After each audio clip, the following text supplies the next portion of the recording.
Good afternoon, and thank you for joining us.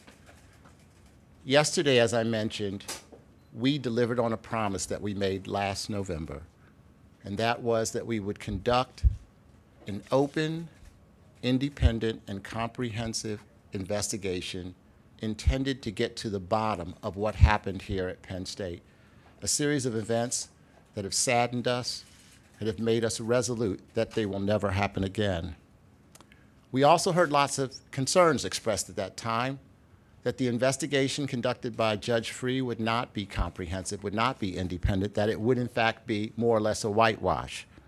I think it's pretty clear now with the 267-page report that's been issued that Judge Free followed the facts. That's what's important. He followed the facts to their logical conclusions. And to quote one newspaper, the honesty of the report struck many observers in that it was sharply critical of the university, its leadership, and its board. Another said Louis Freeh did not pull any punches. So what I want you to know is that the report shows that this university really does value the search for truth and is willing to engage in a painful and critical process of self-examination, all for the purpose of being a better and stronger university as we go forward. Our core values of integrity, commitment, rationality, and humaneness, I think, are shown by our willingness to engage in this process, and more importantly, our commitment to making this a better place going forward. Thank you. Thank you, Ken. Okay, we'll take some questions. We don't actually have too much time, and Dave Latour, I guess, is going to direct them. Go ahead. Yeah, Karen, I wanted to ask if the plan is to implement all 119 recommendations or to look at them and see what works and bring those in, leave some out. Yes, great question. We are going to look at all 119 recommendations, of course. We expect that we will take most of them, probably close to all of them, but as we get into the evaluation of them, we will make that determination. Go ahead. In light of the report, there's a great deal of chatter today about taking down the Paterno statue. Your response? Just as we said yesterday, we feel that the Paterno issue, if you will, or honoring Paterno or Coach Paterno, is a sensitive one. It's going to take a lot of dialogue with the community. We want to be reflective, we want to go slowly, and it will be something that will take a lot of deliberation.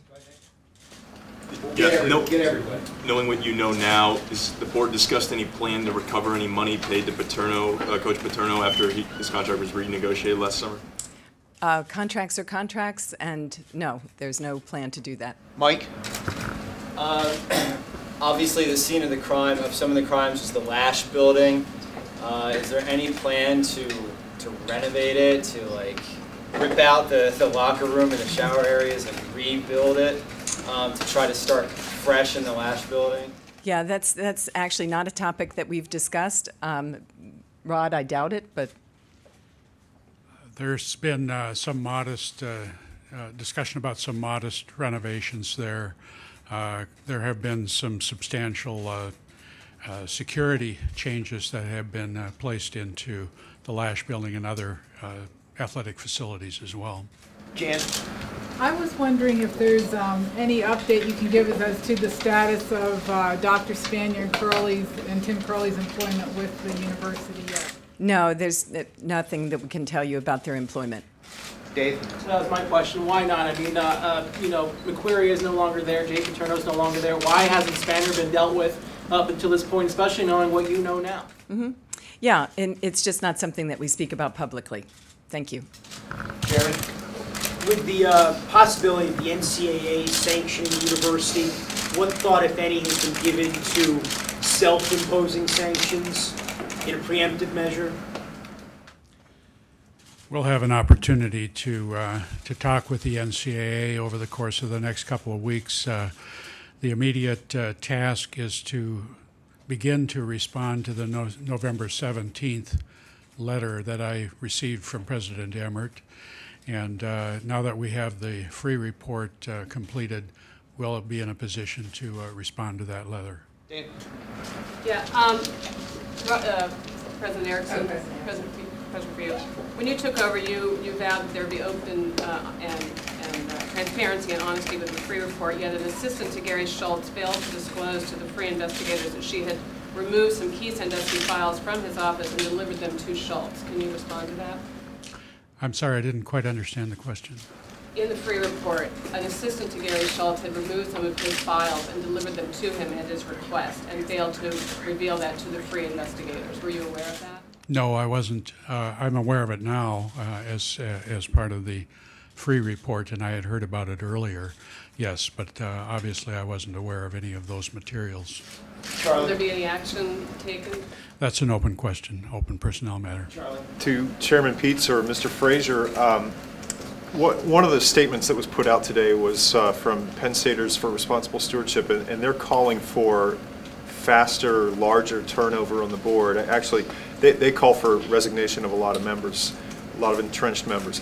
And I was just curious, it's not necessarily a recommendation that was in Judge Freeh's report, but are you guys giving any consideration because of the criticism that was handed out to the Board of Trustees to try to, ramp up turnover on the board, or is there any internal discussion of resignations by entrenched members? Yeah, I think, no, there is no specific, attempt to have active turnover. Turnover, as we said yesterday, is quite normal. We have 4 new board members now. We have a normal churn every year, actually. There's at least that many that churn.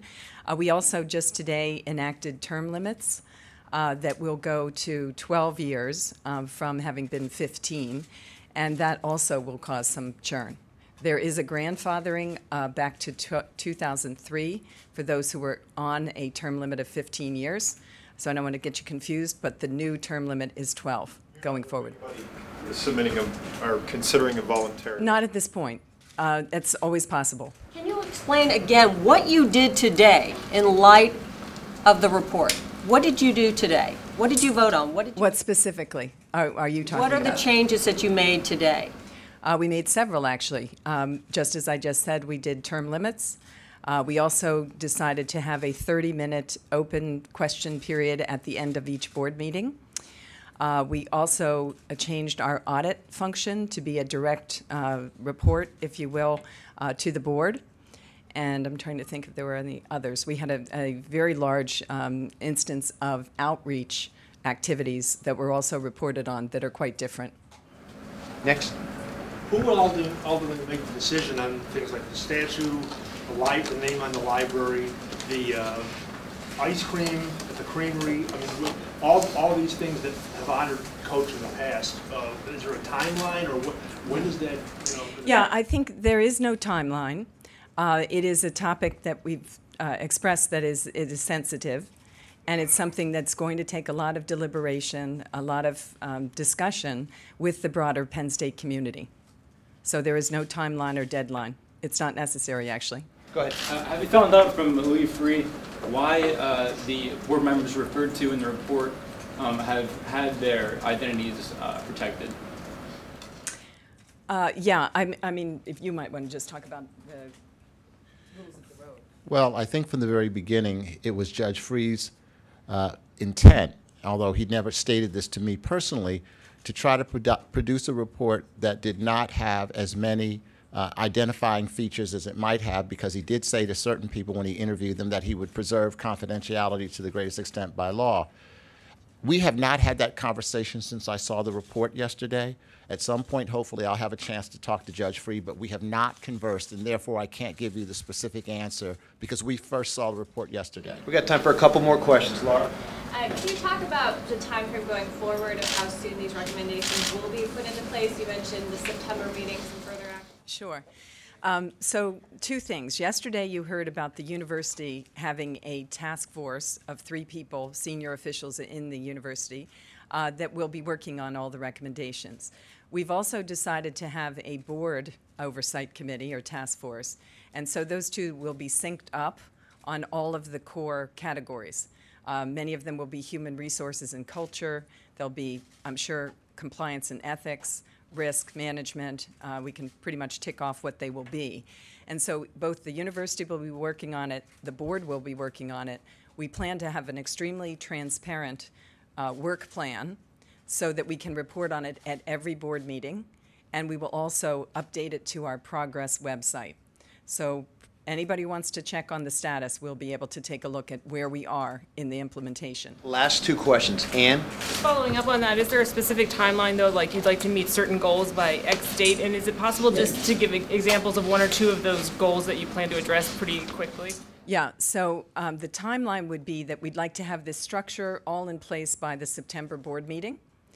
And then, you know, again, if it's hard to kind of characterize other than big categories of those 119 recommendations, but I would put them in the broad categories of, you know, human resources related, risk and compliance. There'll be some audit, there'll be some academic affairs issues. So they very much map our committees, and so that's going to make it an easy way to kind of have that oversight. As board members and president, what did yesterday's report say to you as parents? Well, wow. I'm a parent. I have 2 kids, and I'm a Penn State parent. So I think what it said to me was the importance, and it's something that Ken has emphasized over and over again, of everyone is responsible for everyone else's children. And I just think that's the big learning out of the whole thing. So I'm the parent of a 17-year-old child that's going to go to college next year. I'd start by saying, without any hesitation, I would hope that he would consider Penn State. I think the report shows that there was a breakdown or a gap in terms of some of our oversight as a board. I think it also says that some people, in a particular instance, because they wanted to avoid bad publicity, might have concealed the criminal acts of Jerry Sandusky. That does not cause me to have any hesitation whatsoever about this university. I can tell you that the faculty in this university is committed to making this as a world-class university. The staff is committed. If there's one thing I would like to take away from that report, and I think Judge Free said that, this is a world-class institution that is renowned, that has made tremendous contributions. So as a parent, I will focus on the overwhelming good of Penn State, not the localized concerns that arose in one instance involving Jerry Sandusky. I'm a parent of 2 Penn State graduates, and I don't have concerns about the safety of our students now. I think Judge Free said it very well yesterday, that he wouldn't hesitate to send any of his 6 children to Penn State, knowing what he knows and the kinds of things that we're doing here to make sure that children are safe. I think that spoke volumes about his reflections on Penn State, as well as the overall quality of Penn State as a world-class academic institution. Last question. Why is the university continuing to pay the legal bills for Mr. Curley and Mr. Schultz when this report comes out and shows that they may have very well been complicit in this cover-up that they're charged with? Well, that's a continuing question. The standing orders of the board in terms of senior officers of the university provides a level of indemnification that until sufficient information comes available, that is the policy of the university. It's a legal issue. Thanks, everybody. Thank you very much. Thank you. Never feel my legs again.